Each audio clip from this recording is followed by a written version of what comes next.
자, 여러분, 오늘은 아까도 말씀드렸듯이 기독교 절기로 성령 강림 주일입니다.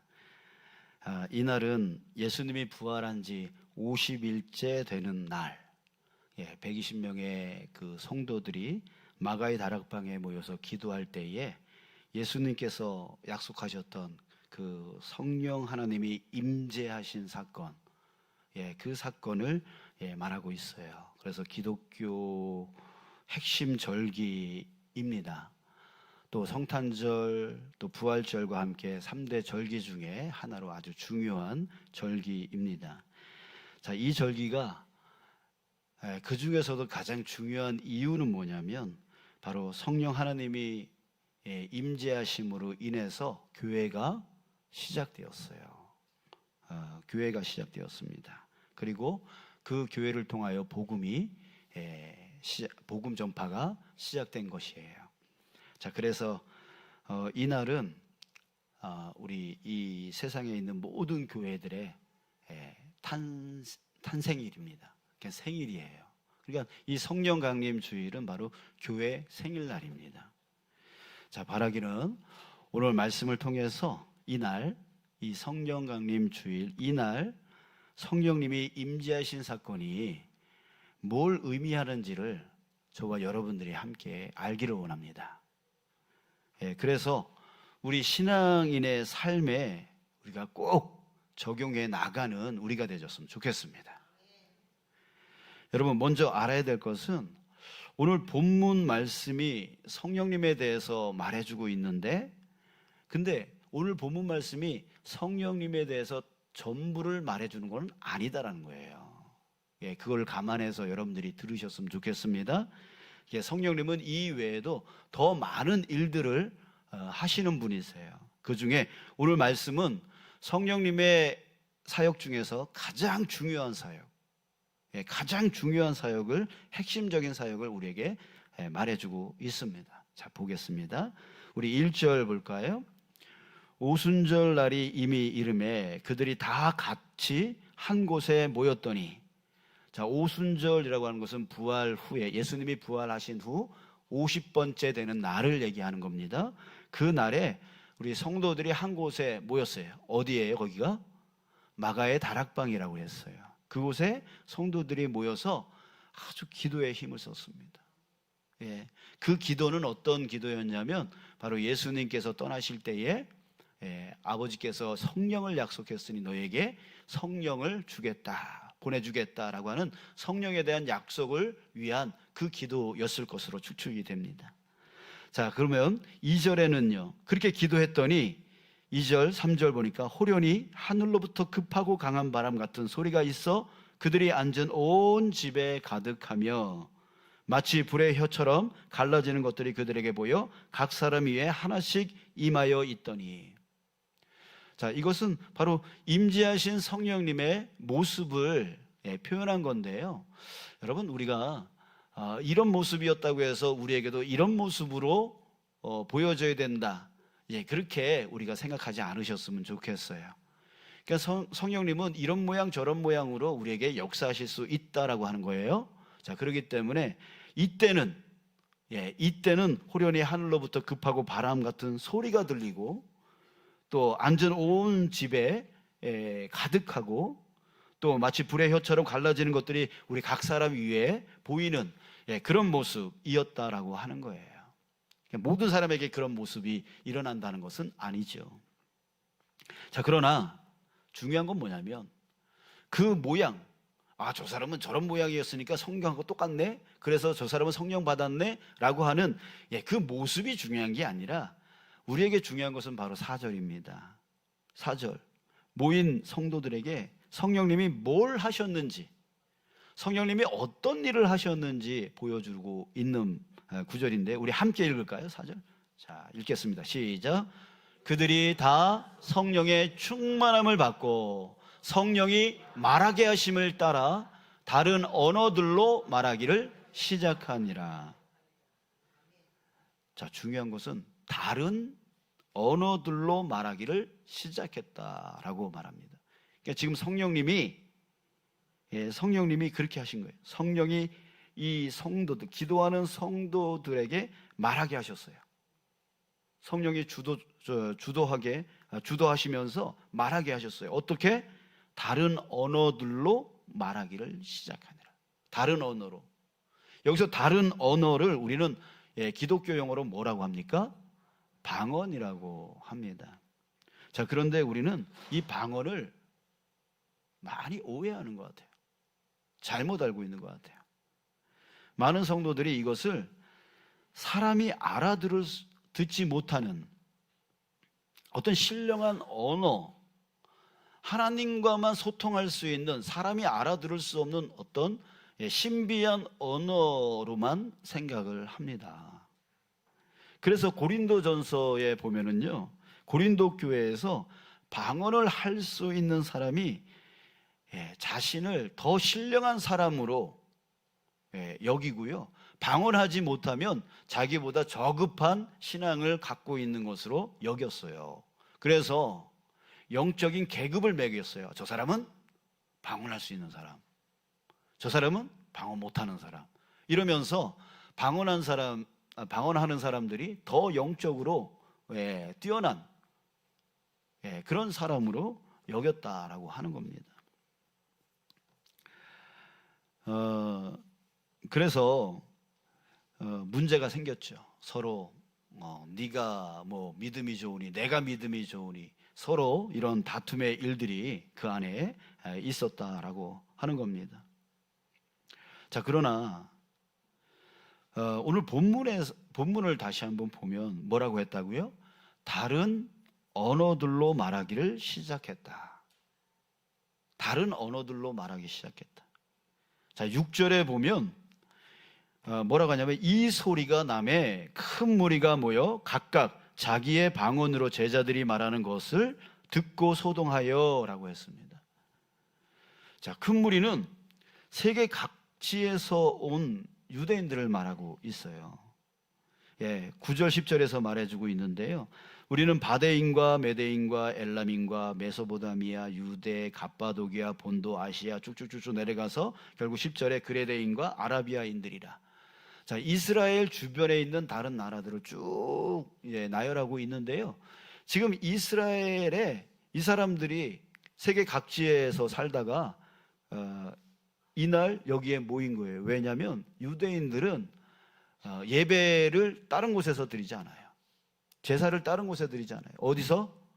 예루살렘 성전에 와서 제사를 지내야 그게 예배다, 이렇게 알고 있었던 사람들이라 명절, 절기 때만 되면 이곳에 모여가지고, 세계 각지에 살던 사람들이 이곳에 모여서 제사를 드리게 되어지는데요. 자, 그래서 이들은 외국에서 태어난 사람, 우리 주로 뭐 미국에 이민 갔다가 거기서 태어난 우리 자녀 세대들이 있잖아요. 이들은 한국말을 할 수는 있어도 어눌하고, 또 더 세대가 내려가면 언어를 할 수가 없어요. 한국말을 할 수가 없어요. 그래서 이들은 한국에 들어오면 외국말밖에 할 수가 없는 것처럼, 바로 외국에서 태어난 이들은 이 유대인들의 말을 할 수가 없어요. 당시에 썼던 그 아람어라고 하는데 그 아람어를 할 수가 없었던 사람들이었단 말이에요. 그래서 각자 태어난 곳에 그 언어를 했던 사람입니다. 자, 그런데 8절에 보면 그들이 이렇게 말합니다. 우리 각 사람이 난 곳 방언으로 듣게 되는 것이 어찌 됨이냐. 우리가 난 곳, 바로 그 외국에서 살 때에 그 외국에서 습득했던 그 언어, 그 외국어밖에 할 수 없었는데 여기 와서 저 사람들이 우리의 언어로 하고 있다라고 하는 얘기예요. 자, 그래요. 여러분, 성령 강림 사건 때의 방언은 어떤 신령한 언어가 아니에요. 어떤 신비한 언어가 아니에요. 사람들이 알아들을 수 없는, 하나님과만 소통할 수 있는 그런 샬라샬라 하는 그런, 우리가 알고 있는 그런 방언이 아니란 말이에요. 바로 세계 각지에서 온 그 사람들의 쓰고 있는 그 언어, 그들의 언어, 알아들을 수 있도록 하는 그 언어였던 것입니다. 자, 그런 면에서 여러분, 갑자기 외국어를 한다? 자, 이 또한 뭐 대단한 능력이겠죠. 우리는 여기서 성령님이 하나님으로서 정말 전능의 능력이 있음을 우리가 알 수가 있습니다. 자, 그러나 중요한 것은 그게 아니에요. 외국어를 갑자기 할 수 있다? 이게 우리가 지금 보고자 하는 것이 아니라 왜 그렇게 하셨는가예요. 왜 성령님이 이 기도하는 사람들에게 역사하셔서 왜 외국어를 갑자기 할 수 있도록 하셨는가? 여러분, 이게 바로 오늘 본문의 메시지입니다. 자, 11절 보겠습니다. 중간 이후에 보니까 뭐라고 합니까? 우리가 다 우리의 각 언어로 하나님의 큰 일을 말함을 듣는도다. 하나님의 큰 일을 듣는데요. 자, 우리가 예상할 수 있겠죠. 성령님이 왜 그 외국인들, 외국인 유대인들이 왜 들을 수 있게 하셨을까? 바로 뭘? 하나님의 큰 일을 저들이 들을 수 있게 하려고요. 자, 그러면 하나님의 큰 일을 듣는다? 그러면 이게 뭘 말하는 걸까요? 자, 본문 다음 장면에 보면은 베드로가 일어나서 설교를 합니다. 설교를 하는데 오늘 본문이 사도행전 2장 1절부터 4절 이렇게 우리가 정해놓고 설교를 하듯이 베드로도요 일어나서 본문을 정합니다. 바로 요엘서의 그 요엘 선지자의 예언을 본문으로 정하고 그것을 인용해서 그것을 근거로 삼아서 설교를 선포하고 있는 거예요. 그 본문 내용이 무엇이었냐면 바로 하나님이 성령을 부어주겠다. 우리 아까 찬양 불렀던 그 찬양이 뭐예요? 마지막 날에 내가 내 영을 너희에게 부어주겠다. 성령이 임하면 자녀들은 예언하고 청년들은 환상을 보고 아비들은 꿈을 꾸을 것이다. 자, 이게 뭐예요? 각자 우리 어른들은요 꿈을 잃어버려요. 현실적으로 되잖아요. 그래서 눈앞에 있는 것만 보고 살잖아요. 우리 어린아이들은 말씀을 몰라요. 청년들은 직장 자기가 뭘 먹고 살아야 되냐 이 걱정 속에 빠지게 되어지잖아요. 근데 그들에게 성령이 임하면 자녀들이 예언하고 하나님의 말씀을 증거하고 청년들은 환상을 본다는 거예요. 하나님께서 나를 어떤 자로 만들어줄지에 대해서 비전을 본다는 거예요. 아비들은 꿈을 꾸게 되지. 소망을 품고 내가 마지막 날까지 죽는 날까지 하나님의 이 사명을 감당하리라 라고 하는 그 비전을 갖게 되어지는 거예요. 꿈을 꾸게 되어지는 거예요. 누가 임하면? 성령이 임하면. 그게 바로 요엘서의 예언이었어요. 성령을 내가 너희들에게 부어줄 거다. 그러면 이런 일들이 일어날 것이다 라고 말하는 그 본문의 말씀을 갖고 베드로가 설교를 하게 되어진 거예요. 그러면서 마지막에 이 말씀을 강조합니다. 21절 누구든지 주의 이름을 부르는 자는 다 함께 구원을 받으리라. 자, 우리는 이제 알 수가 있어요. 하나님의 큰 일을 성령이 저들에게 들려주려고 한다라고 했는데 그 큰 일이 무엇이냐면 바로 구원에 대한 일입니다. 그리고 베드로는 이어서 예수님에 대한 설교를 하죠. 자, 무엇입니까? 주의 이름을 부르는 자는 구원을 받는다. 즉 주의 이름, 예수님의 이름을 부르는 자, 예수님의 이름을 믿는 자, 그런 자가 바로 구원을 받는다라고 선포를 하고 있는 거예요. 자, 여러분, 우리가 이제 알 수가 있어요. 하나님의 큰 일을 저들에게 들려주려고 한다. 그래서 성령님이 언어를 바꿔서 저들이 들을 수 있도록 해주셨다라고 했는데 여기서 하나님의 큰 일이라고 하는 것은 바로 구원에 대한 일이고 그 구원의 중심은 누굽니까? 바로 예수님이잖아요. 예수님을 믿게 하는 일, 예수님을 믿는 일이 바로 하나님의 큰 일이라고 하는 거예요. 여러분 정리해 볼까요? 성령 강림 사건 때에 성령님이 임하신 이유, 성도들에게 어떤 신령한 능력을 주고자 함이 아니에요. 영적 계급을 매겨서 방언하면 저 사람은 믿음이 좋고 방언하지 못하면 저 사람은 믿음이 안 좋고 이거 분리시켜 놓으려고 성령님이 그런 방언을 주신 게 아니라 바로 복음을 전하기 위해서였습니다. 각 나라에서 온 외국인들, 외국어를 할 수밖에 없는 그 사람들에게 예수님이 구원의 주님이심을 전하기 위해서 성령님이 각 나라의 언어의 능력을 이 제자들에게, 이 성도들에게 부어주셨던 거예요. 부어주셨던 거예요. 자, 여러분, 이렇게 교회가 탄생을 했습니다.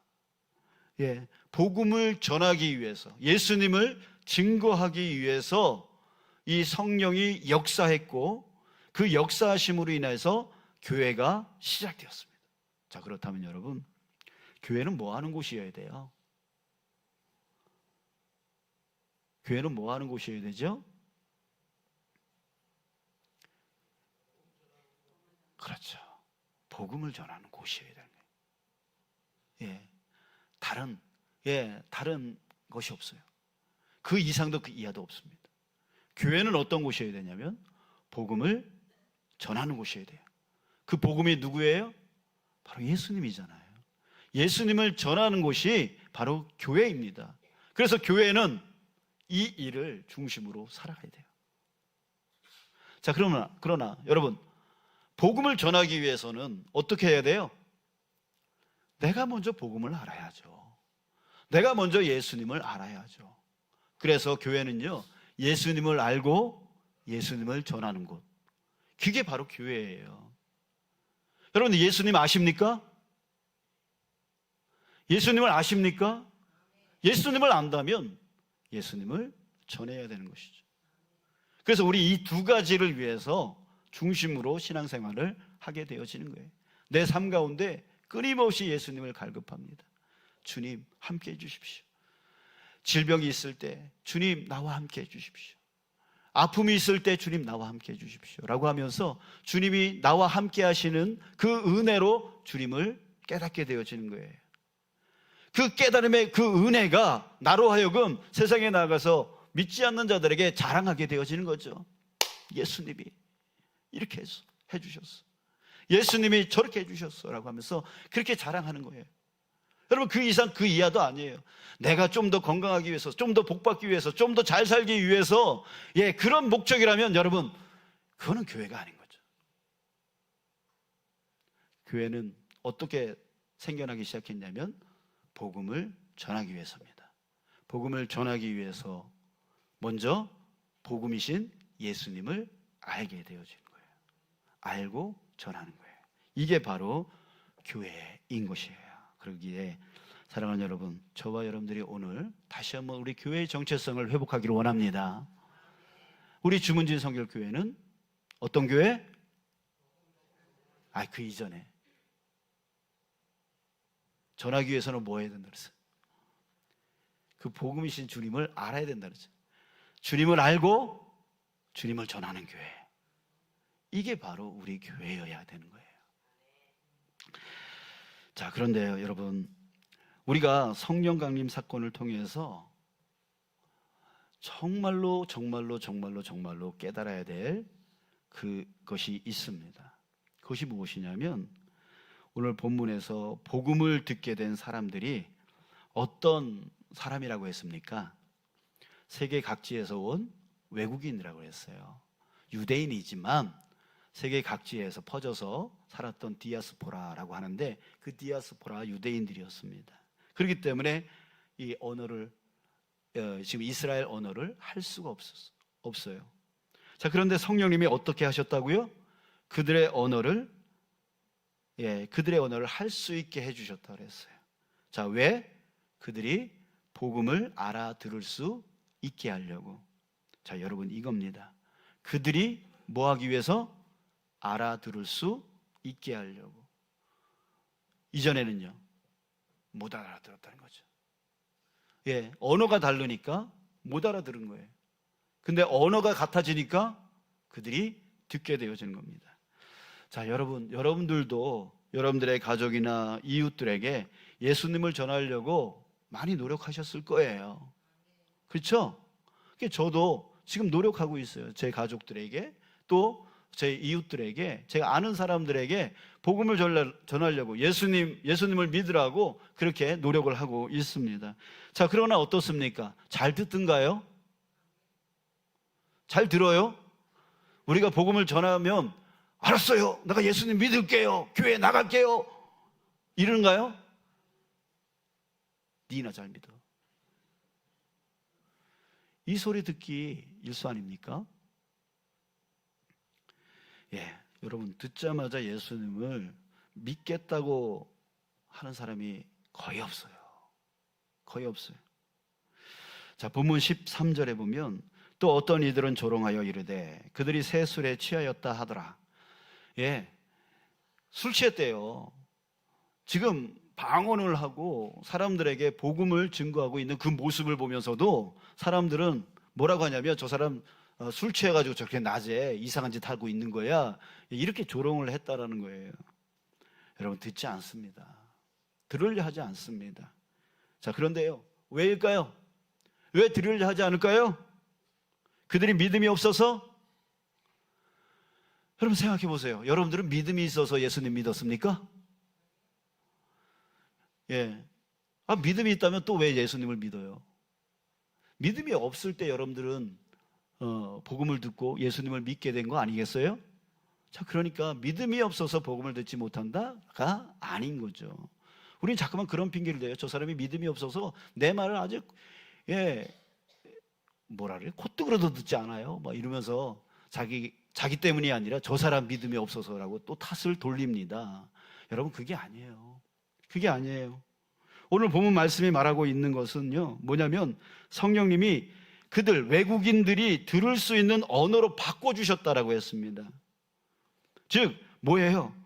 그들이 듣지 않는 이유, 내 가족이 내가 말하는 복음, 내가 말하는 예수를 듣지 않는 이유, 그 이유는 뭐냐면 그들이 들을 수 없는 언어로 지금 우리가 말하고 있기 때문입니다. 그들이 이해할 수 없는 언어로 우리가 말하고 있기 때문에 그래요. 우리는 자꾸 그들이 들을 수 없는 언어로 자꾸 예수님을 전하려고 하고 있다는 얘기예요. 저 사람들이 한국말을 모른다는 얘기가 아니에요. 예, 모른다는 얘기 아니에요.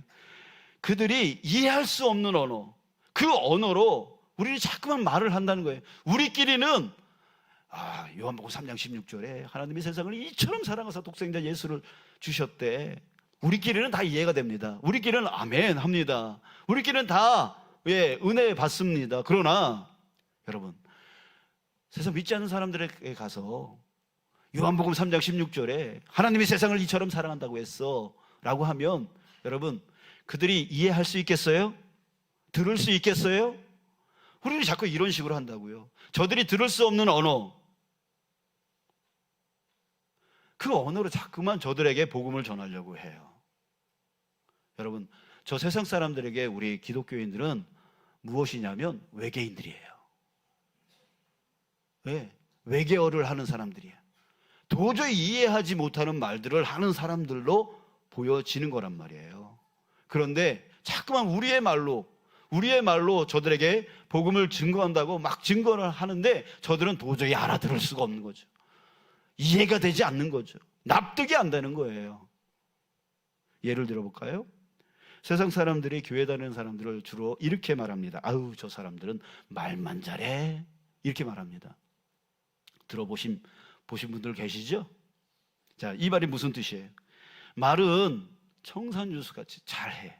근데 뭐가 안 돼? 삶이, 행동이 영 아닌 거예요. 말과 행동이 영 다른 거예요. 그러니까 우리가 말을 하면 할수록 뭐예요? 납득이 안 되는 거예요. 납득이. 언어가 틀린 거예요. 여러분, 그렇다니까요. 행함이 따르지 아니하고 말만 할 때에 여러분, 예수 믿으라 아무리 해도 저들은 이해를 못해요. 납득을 못해요. 이런 외계어를 우리가 지금 하고 있다고요.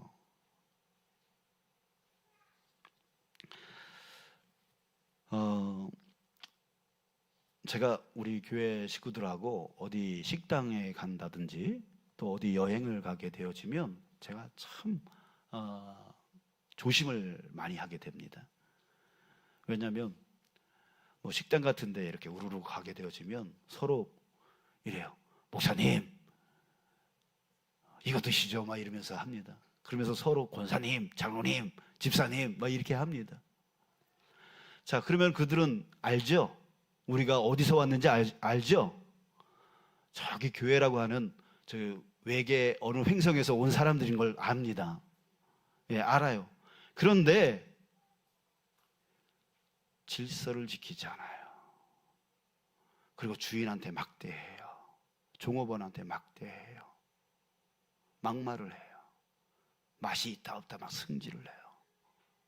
여러분, 이 모습을 여러분 세상 사람들이 이해할 수 있을까요? 납득을 할 수 있을까요? 여러분, 우리가 지금 이러고 있어요. 여러분, 왜 이런 일이 일어나고 있습니까? 왜 이런 일이 일어나고 있냐면, 교회는 다녀요. 교회는 다니는데 오래 다니다 보면 습관이 바뀌잖아요. 교회 언어를 사용하게 되어집니다. 예, 교회 언어를 사용하게 되죠. 뭐 사랑해야 된다. 사랑 얘기 많이 합니다. 사랑하고 축복합니다라는 말 많이 합니다. 이렇게 배워요. 언어는 배웁니다. 배우는데 뭐가 안 바뀌어요? 삶이 안 바뀌는 거예요. 삶은 뭐가 바뀌어야 바뀌는 거예요? 이게 바뀌어야 되죠. 마음이 바뀌어야 되죠. 그런데 여기 와가지고 교회 생활 하다 보면 언어는 막 바뀌어요. 막 이렇게 섬긴다고 막 이런 말 많이 써요. 근데 뭐가 안 바뀌어요? 이게 안 바뀌니까. 이게 안 바뀌니까 세상에 나가서 이것 따로 갑니다. 그러잖아요. 그래서 그게 문제인 거예요. 그래서 세상 사람들이 알아들을 수 없는 언어를 자꾸만 내뱉는 거예요. 저 사람의 삶은 저런데 저 사람의 입술은 왜 저래? 이해가 안 되는 거예요. 그러니까 저들이 듣지를 않는 거죠. 듣지 않으니 예수님 믿겠냐고요. 그래서 뭐가 바뀌어야 돼요? 이게 바뀌어야 되잖아요. 이게 바뀌어야 되지. 그래서 예수님이 뭐라고 하셨냐면 사도행전 1장 8절에서 오직 성령이 너희에게 임하시면 너희가 권능을 받고 예루살렘과 온 유대와 사마리아와 땅끝까지 이르러 내 증인이 되리라 이렇게 말씀하셨어요. 여러분, 우리는 누굽니까? 예수님을 증거하는 증인이 되어야 되는 것이에요. 증인이 되어야 되는 것이에요. 근데 그 증인 되기 위해서 앞에서 예수님이 뭐라고 했습니까? 오직 성령이 너희에게 임하시면 너희가 권능을 받는다. 권능은 어떤 힘이 아니에요. 어떤 능력이 아니에요. 어떤 지식이 아니라고요. 여기서 말하는 권능은 뭐냐면 성령으로 뒤집어지는 거예요. 성령으로 바꿔지는 거예요. 새 사람을 입는 겁니다.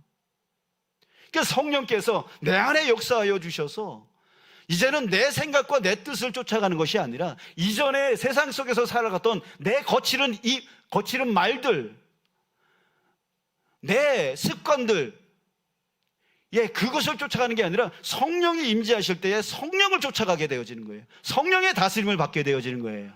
성령은 누굽니까? 하나님이십니다. 그래, 하나님의 성품이 드러나는 거죠. 하나님의 습관이 드러나는 거죠. 나도 모르게 내 마음이 바뀌니까 그렇게 되어지는 거예요. 이게 바로 삶과 언어가 똑같이 되어지는 거예요. 근데 이게 성령이 내 안에 충만하지를 못하니까, 또 우리 중에 성령조차 그게 뭔지도 모르고 그저 교회 생활 10년, 20년, 30년 하다 보니까 언어와 생활 습관은 바뀌되 이 마음이 바뀌지 않아요. 그런 상태에 가정에 돌아가요. 가정에 돌아가서 제가 얼마 전에 방송에서 그런 말, 부부가 상담을 받는데요. 그 아내가 눈만 뜨면 교회 가는 거예요. 눈만 뜨면 교회 가서 열심히 봉사하다 와요. 근데 남편은 그 아내의 모습을 보면서 이해를 못해요. 이해를 못해요. 집에만 돌아오면 아무것도 안 해. 교회는 열심히 섬겨. 근데 집에만 오면 피곤하대, 힘들대, 어렵대, 알아서 밥 차려 먹으래. 이래요. 이 남편이 도저히 아내의 언어를 이해를 못하는 거예요. 그 삶의 언어, 그의 입술의 언어를 도저히 이해를 못하는 거예요. 그러면서 남편이 예수 믿었으면 좋겠어요 이런 말 하면 그게 되냐고요. 여러분, 무엇입니까? 교회를 오래 다니면 언어나 습관들 다 배울 수 있어요. 닮아가요. 나도 모르게 그렇게 닮아가요. 근데 이게 안 바뀌면 안 되는 거예요. 이게 바뀌려면 어떻게 돼야 됩니까?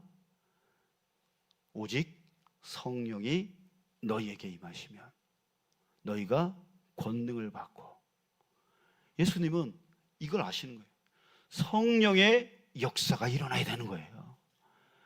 내 안에 성령으로 충만해져야 되는 거예요. 충만하다는 말은 바뀌는 거예요. 바뀌는 거예요. 주인이 바뀌는 거예요.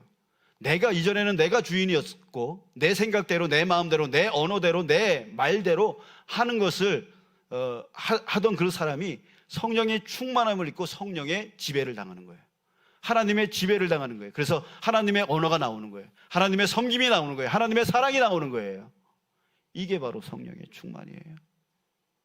이 성령이 임할 때에 우리에게 이런 겉모습만이 아닌 속사람이 바뀌게 되어지는 것입니다. 여러분, 성령님은 어떤 분이십니까? 우리의 언어를 바꿔주시는 분이십니다. 먼저 우리로 은혜의 예수님을 체험하도록 우리를 이끌어 가세요. 그래서 예수님이 누구인지 알게 하시고 예수님의 그 사랑을 깨달아 그 속사람을 완전히 바꿔주시는 분이십니다. 그리고 나서 우리를 구원으로 인도해 주시고 또 구원받은 자의 온전한 삶을 살게 해 주십니다. 이전에 있는 모든 상처들 치유해 주시는 거죠. 묶여진 삶들 치유해 주시는 거예요. 건강케 해 주시는 거예요. 영적인 건강 이루어 주시는 거예요. 이게 바로 성령님이 우리에게 먼저 행하시는 일들입니다. 그리고 나서 이제 우리로 건강한 영과 건강한 육과 건강한 마음을 갖고 나아가서 말과 삶이 똑같아지는 그 삶을 살 수 있도록 이끌어 주시는 분, 이게 바로 성령님이십니다. 사랑하는 여러분, 이제 우리가 이제는 교회 안에서 배운 그 습관을 가지고 나아가는, 세상 사람들 이해할 수도 없고 납득이 되지도 않는 그런 외교를 남발하는 그런 그리스도인들이 아니라 이제는 성령의 충만함을 받고 내가 먼저 예수님을 깊이 깨닫고 깊이 만나고 깊이 구원받아서 이제는 나가서 예수님이 어떤 분이신가를 우리가 작은 예수가 되어져서 살아가는, 그래서 언어가 바뀌어요. 언어가 바뀌는 거죠. 이제는 저들이 이해할 수 있는 언어의 삶과 이해할 수 있는 언어의 말들을 해나가는 그런 자가 되어져서 예수 믿으세요 라고 하면 그래요, 당신처럼 나도 예수 믿을게요 라고 할 수 있는, 그래서 바울은요 당당하게 이런 말을 했어요. 너희들도 나처럼 되었으면 좋겠다, 이런 말을 했어요. 여러분, 이것은 바울이 교만한 게 아니에요. 당연한 걸 얘기해 주는 거예요. 우리가 그래야 된다고요. 우리가 그래야 되는 거예요. 그런 자가 되어야 된다고요. 자, 여러분, 우리 맨 처음에 제가 예배의 기원에 이렇게 기도했습니다. 예루살렘을 떠나지 말고 아버지께서 약속하신 것을 기다리라 분부하신 예수님의 말씀을 기억하며 성령 강림 주일 예배를 드립니다. 성령 안에서 드리는 우리의 기도가 주님 앞에서 분향함과 같이 되며 성령에 충만하여 들어 올리는 우리의 손이 저녁 제사와 같이 향기롭게 하옵소서. 우리 입술에 파수꾼을 세우시어 단정한 말을 하게 하시며 아름다운 찬양으로 영광을 돌리게 하옵소서.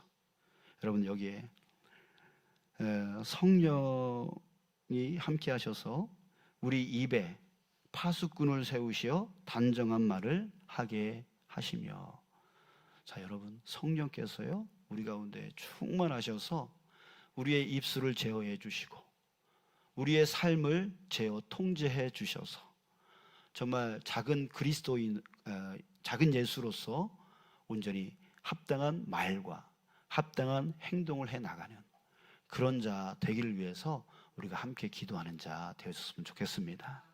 여러분, 성령이 아니고서는 우리는 껍데기일 뿐입니다. 예, 그리스도인이 아니라 흉내내는 사람일 뿐입니다. 우리는 그냥 교회만 오래 다니면 그냥 그리스도인 것처럼 살아갈 수 있어요. 언어도 삶도 그렇게 살아갈 수 있어요, 교회 안에서는. 그러나 세상으로 나가면 그렇게 살아갈 수가 없게 되어집니다. 우리 안에 성령이 충만해야 됩니다. 충만해야 돼요. 성령의 지배를 받는 사람이 되어야 돼요. 그럴 때에 우리는 나를 통하여 예수님의 성품이, 예수님의 지혜가, 예수님의 삶의 습관이 드러나게 되어져서 내 가족이, 내 이웃이 나를 보고 예수님을 알고 예수님의 복음을 받아들일 수 있게 되어지는 것입니다.